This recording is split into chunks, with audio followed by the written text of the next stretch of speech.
ladies we just showed you also seem to have a connection with James G. Ryan. Nina, is that correct? That they, at least Carolyn Wren for sure does, but the Carolyn other three... Wren has a connection because if you look at her PAC, he is one of the he's connected to the American Exceptionalism Institute, which is this dark money op, which gave her a lot of money. Mm-hmm. Gave her PAC a lot of money, and there's something called the Ryan Group. Also, I think he's connected to. So he's all over her donors, and yeah. And also here, so he gives money to Carolyn Wren's Security Through Strength PAC. Security Through Strength PAC also has a real alliance or allegiance to Lindsey Graham, who she used to work for. So anytime Lindsey gets into any trouble, they're out there advertising for him and backing him up. And he's been in trouble a lot, obviously in the last couple of years. So it's interesting how the money from Ohio goes to support the senator, from South Carolina. But that's just the way, I guess, politics works these days.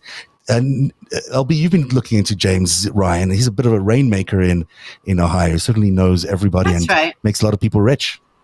Okay, so he's a Columbus, Ohio attorney, and he has a firm, but he has, this guy generates just a shit ton of LLCs, just tons of LLCs, and some are marked with GC, which here's some of them might mean.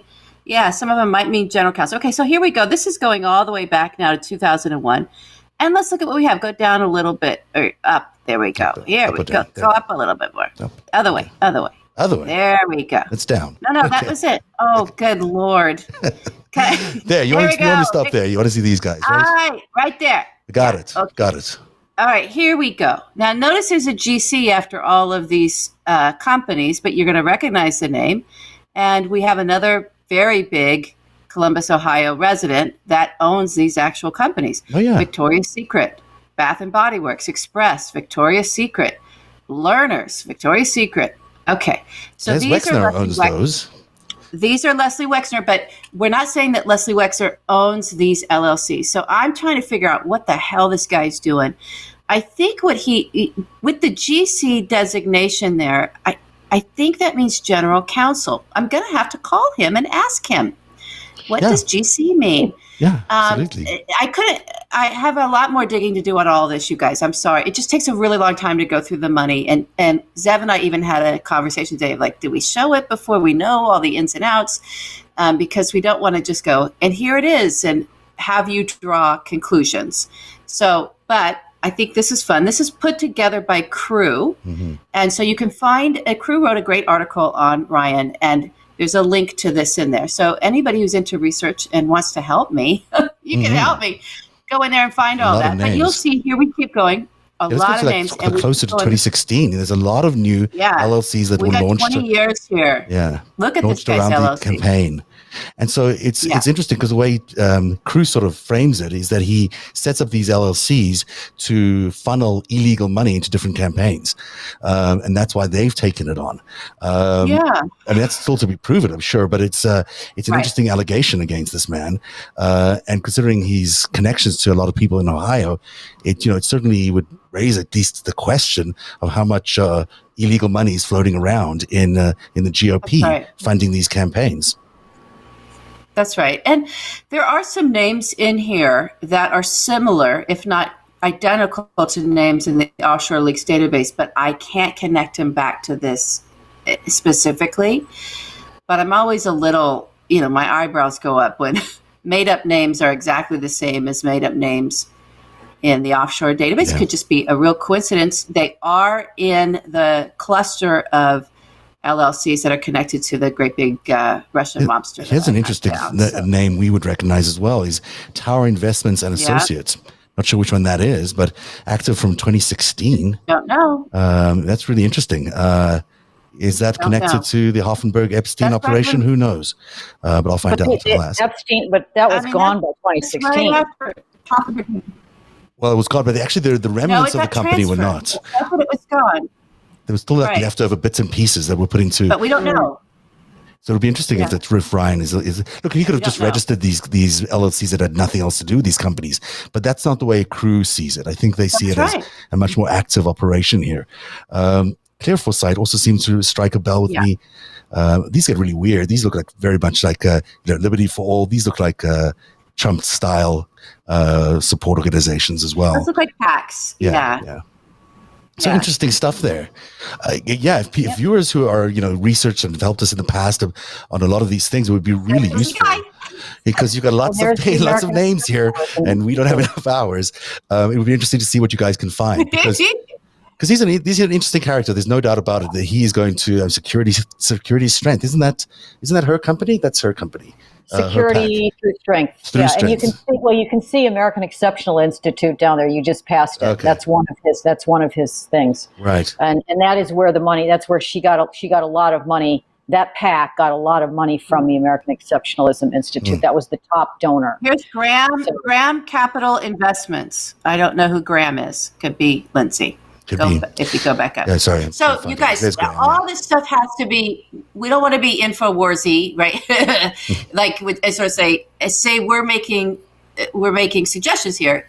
This was put together by a crew who's investigating this money and where it goes, and you can certainly take a look at it. I think what also it looks to me, because I do study a lot of money laundering and a lot of layering, it doesn't look like he's layering or laundering or doing tax shelters. It looks to me like these are his clients, and he names an LLC after each client like a project. Like this is my client. So they might be just paying him into an LLC instead of paying his firm.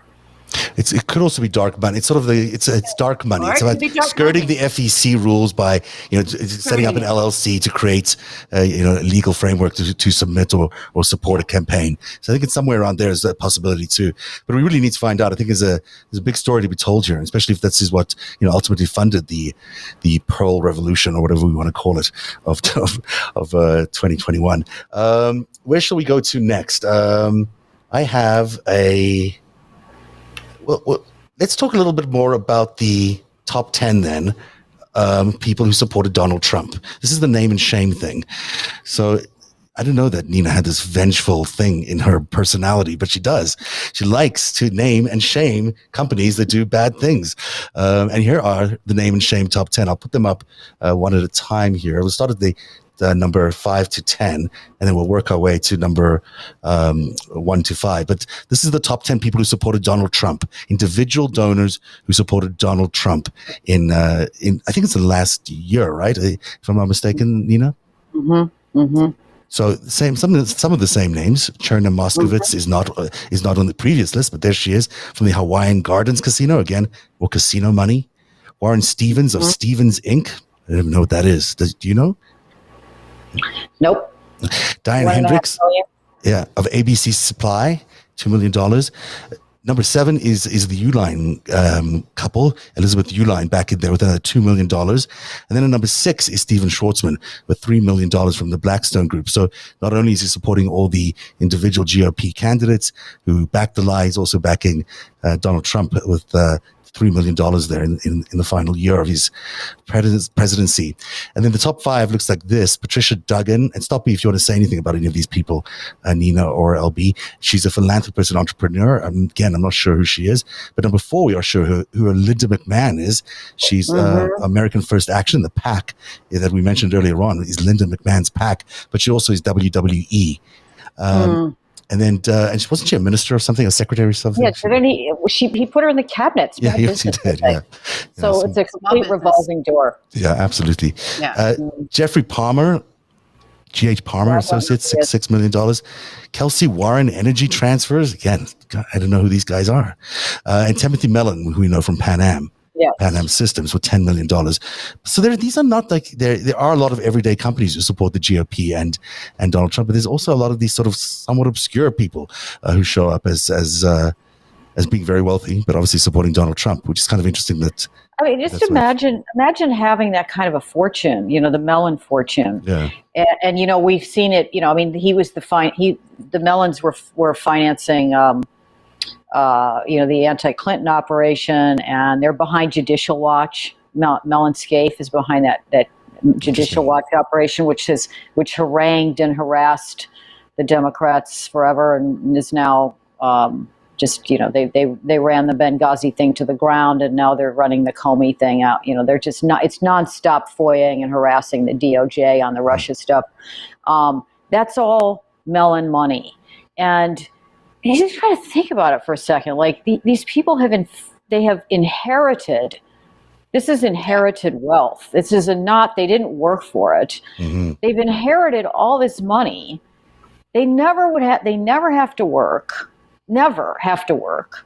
They have, family offices that are just, investing their money. And this is what they choose to do with it. Let me just give $10 million to this fascist oaf. And the reasoning is that they just don't want anybody to touch their river of money. I mean, there's this terrific little book that I've just been given. I'd love to, I can't find anybody who will let me review it. It's called The Wealth Hoarders by Chuck Collins. Chuck Collins is an heir to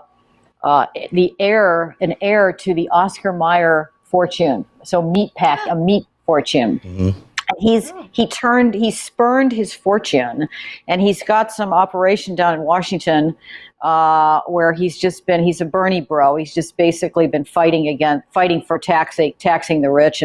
But he's got this terrific little book out called The Wealth Hoarders. And it's just about how these families employ people like Jeffrey Epstein to just make sure that their capital doesn't get invaded. They're all about just and he calls these people, there are legions of them. He calls them the wealth defense industry. And it's the wealth defense. The wealth defense industry. Great term.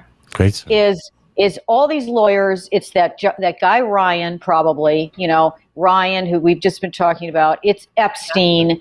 It's nameless people at Jones Day, and there's a giant parasitic industry that just lives off these giant fortunes, and they're never going to change. It's sort of like Big Pharma or something. They're never going to change, because why would they alter what they're they can't change, because this is their whole.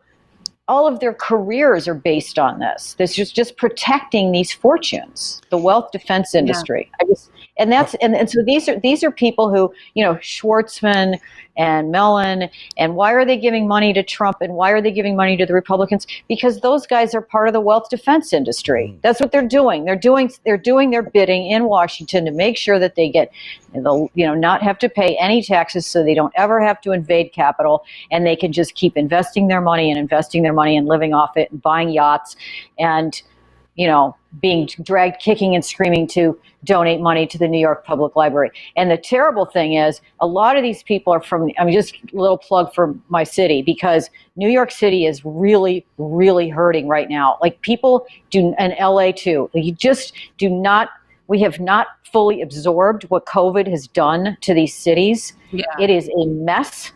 And I was on Park Avenue the other day, and my friend who lives there said on March 11th, you could look down the street, Upper East Side, you could look down the street and up the street, and all night long, all the buildings were dark, and they've been dark ever since. They just left, and they left.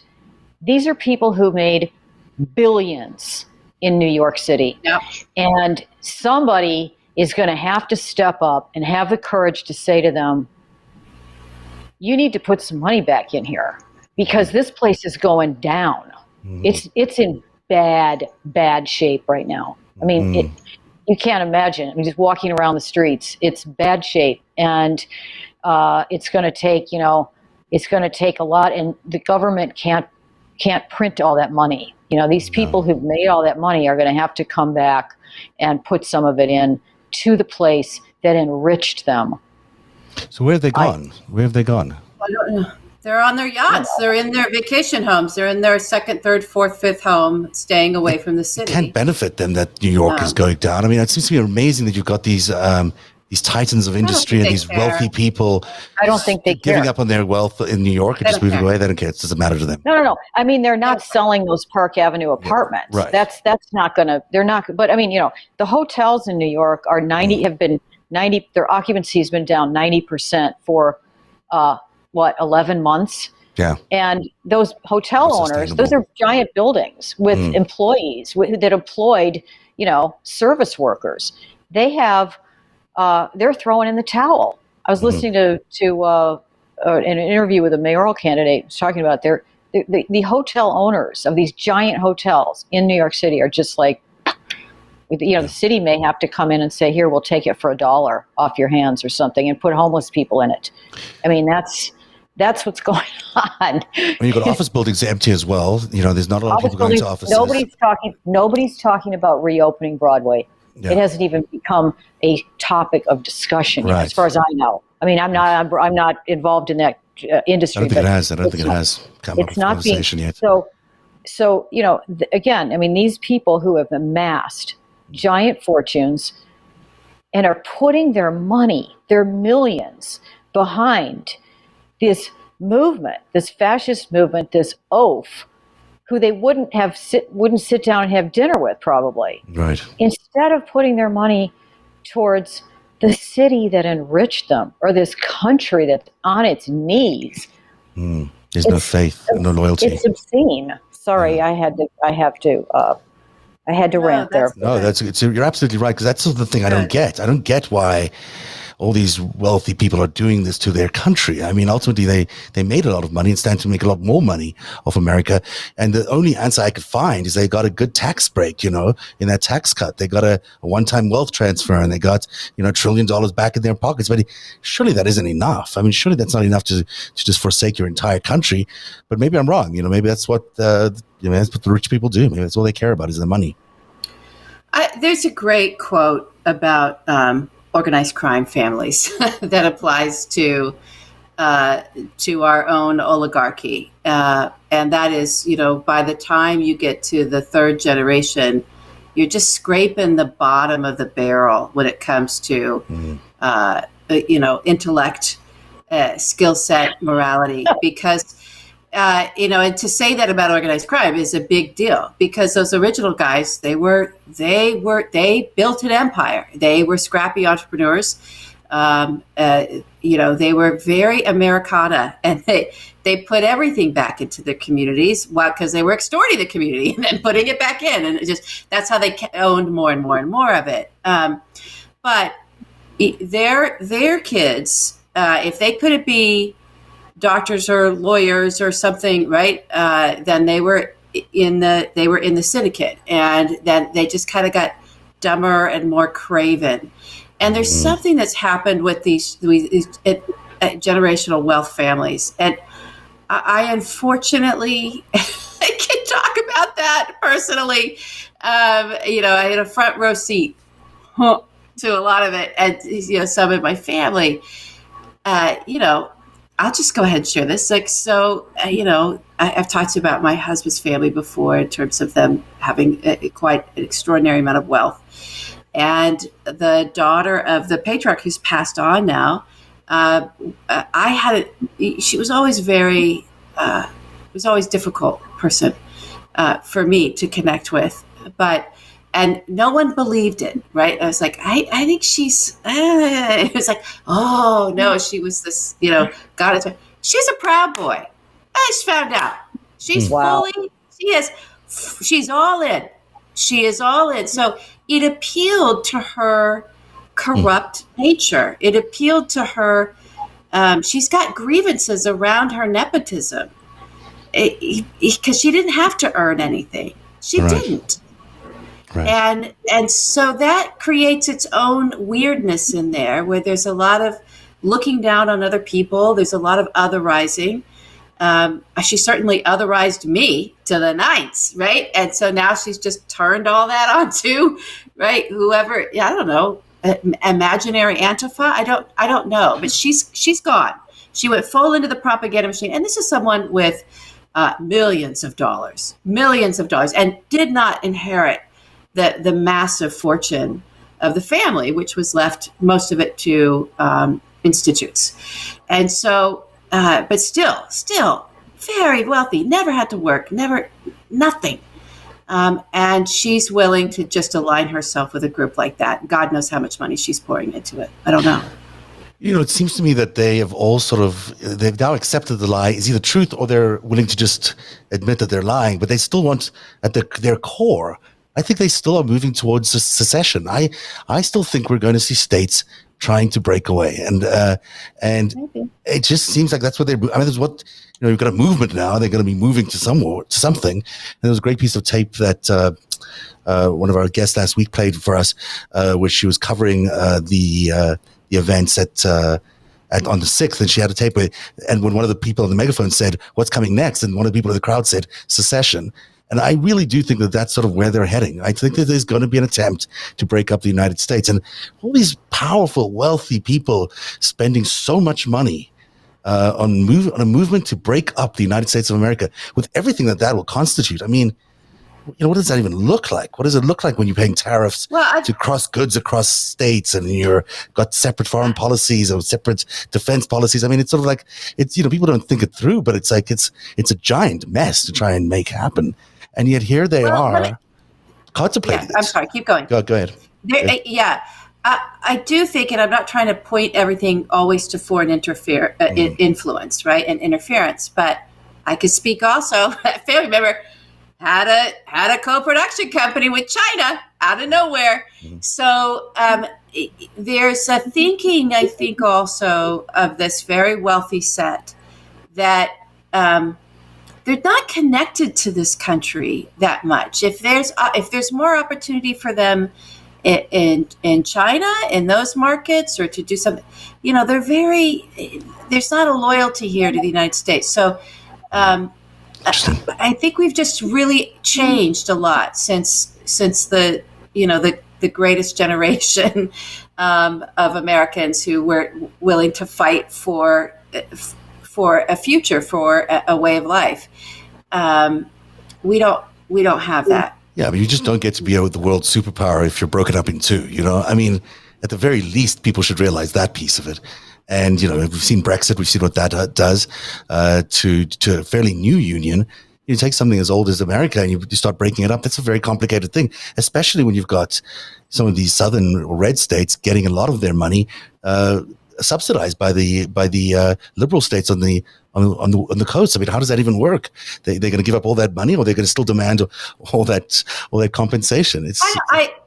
I actually don't see that happening, and I think we have to look at this. What Nina's name and shame is amazing, right? Yes. And everyone's like Uline, that company. There's an alternative to that company.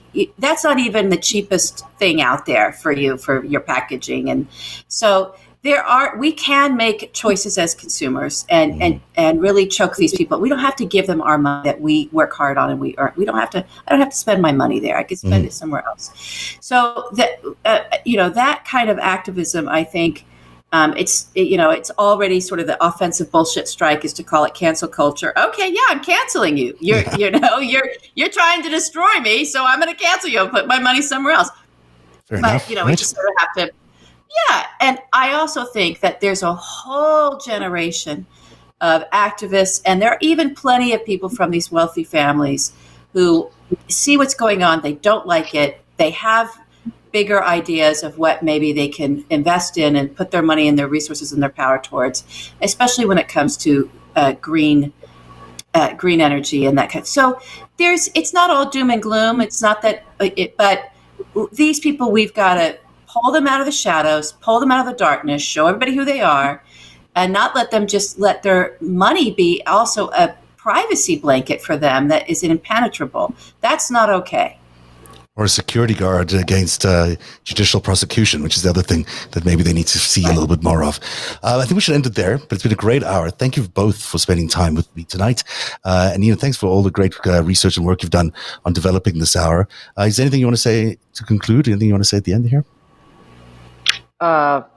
No, I mean, I agree with LB. I don't think that there's a secession imminent. I don't think that's going to happen. I really don't think. I don't know. I don't believe that, but maybe I'm just being a Midwestern Pollyanna, but I just don't think that anybody's going to go down that road. I think they're just going to they want business as usual. They'll just keep, they'll find somebody else to put money, so a new Mitch McConnell, and they'll just keep funneling money. And the great problem with this system is the money. And, if you go to another country, it was Norway, tell them how the system works, they can't believe it because they go, well, that's illegal, isn't it? It's illegal in other countries to do what we do here. Yeah, there are no and I'm not just talking about the black money. It's illegal to put money in politics over there. Yeah. And here it's rampant. It's out of control. These Dave Bossies and these people and again, they're the wingmen for the money men. They're part of the wealth defense industry. They've managed to push that through the Supreme Court. That has to be reversed. That Citizens United thing has to be reversed. It really has to. That's priority They have to go in there. Priority number one is the 9/11 Truth Commission that Pelosi's got going, and then the next thing is they've got to give Elizabeth Warren. I know they're tamping down on that side of their party, but they've got to let those people go and look into this and stop it somehow and start, they can fight the ACA and 40, 50 lawsuits. And how many times did they get it up to the Supreme Court? Why haven't we been able to get this up to the Supreme Court over and over again? We should be banging on the door. Narativ is funded by viewers like you. Support our independent journalism at patreon.com/narrative.